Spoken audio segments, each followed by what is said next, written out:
Hello mga ka-viewers, good morning. Let's go, bababa na tayo sa makina. Starts na uli yung morning natin, no? Para magtrabaho. Let's go. Good morning, good morning, good morning. Nasa engine control room tayo.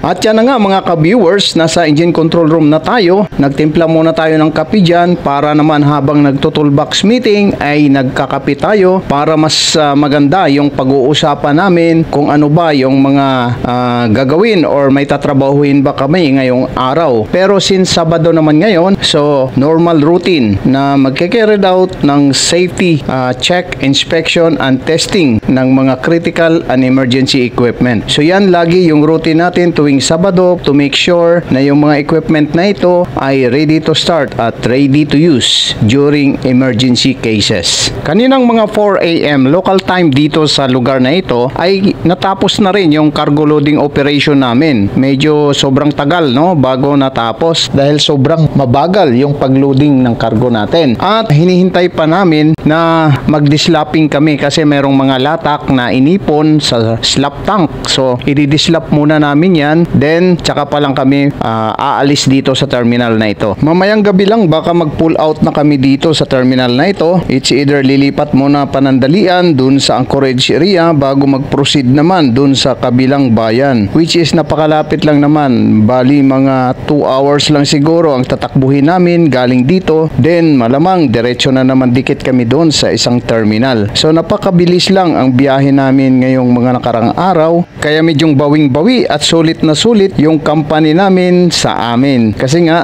panay-panay yung biyahe ng barkong ito. At pagkatapos nating makapag-diskarga ng kargamento natin doon sa kabilang terminal, bali lilipat naman tayo doon sa kabila for refueling naman. So magre-refuel din tayo kagaya nung nauna nating biyahe na kung saan nasa terminal manggagaling yung fuel na ikakarga sa atin. Yung fuel na yon ay kakainin yun ng main engine natin, generator at boilers. At yan ang update natin for today mga ka-viewers. God bless everyone.